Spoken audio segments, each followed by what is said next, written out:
Well, last year we had no idea what to expect. We played with 96 freshmen, 6 sophomores, and 1 kicker who was a senior. And somehow, some way, these young men ended up winning 10 games and only losing 2, setting an NCAA record for most wins by a startup program. We've got a tremendous amount of administrative support, starting with our president, Bill Underwood, trickling all the way down to our athletic director, Jim Cole. So it starts at the top. They've afforded us the opportunity to be successful there. But last year was a magical year. And as I said at the end of the year, I've been in this business now 26, 27 years. That was the most fun I'd had coaching because, be honest with you, these young guys went out and they had no idea what they were doing. We just kept winning and kept winning. And I'd come in on Sunday afternoon at staff meeting and I'd say, guys, somehow we did it again. Let's try it one more time. So it was a lot of fun. What kind of advantage is there for you with your program? And if you've gone to the Southern Conference before, you know the Southern Conference better than any conference there is. Now do you step up in competition? It's something you're familiar with. It's not something your guys are familiar with. Well, I don't know if it's an advantage or anything. The only thing I do know is I don't know where we need to stay. I don't know how to get to the stadium. I don't know where we're going to dress. So I have a little inside information there. Obviously, the Southern Conference has had a lot of success over the years. Certainly, with the loss of Appalachian State and Georgia Southern, you've seen the conference spread out with 3 champions in the first year. So it'll be a lot of fun getting back in the league. But bottom line is, when toe meets leather, it's still football, and we got to execute on the field. So it's going to be a very difficult challenge for us in year 1. It's a non-scholarship league. We were non-scholarship. We had to package all of our scholarship money. Our coaches did an outstanding job. Of course, we won 10 games in year 1. But not until probably year 2 did we start, or actually about a year and a half did we start hearing about the Southern Conference.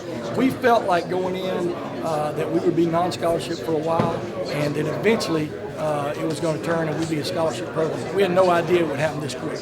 I think there's going to be a period of stability simply because I think all the moving parts have stopped for a while. Yeah. I think these institutions that are members of the Southern Conference are committed to Southern Conference. Obviously, you hear rumors all the time, but I know with us getting into Southern Conference and being part of the footprint, they needed a team from Georgia after losing Georgia Southern. I really think it's going to be here for a while.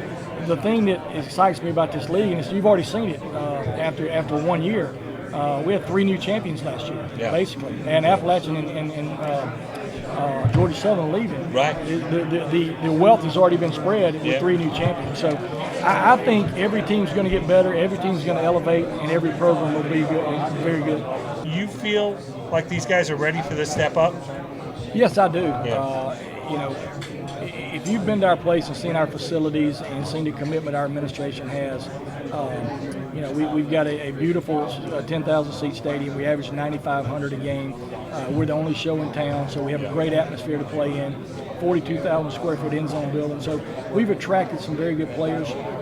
Obviously, our transition from non-scholarship to scholarship, the biggest hurdle for me has been roster management. Yeah.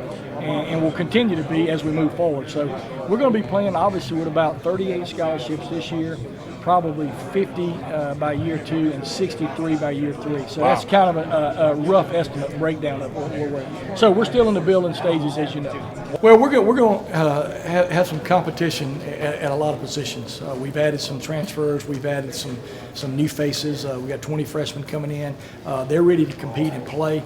But we also have some guys that played last year. So I think competition in August camp is going to be extremely important to find out who our best players are and to get our best 11 on the field. And then once we're set and we're ready to play, hopefully we can be competitive. And it's really a benchmark year for us. We're trying to figure out where we are, where we stand in the Southern Conference with our program going forward.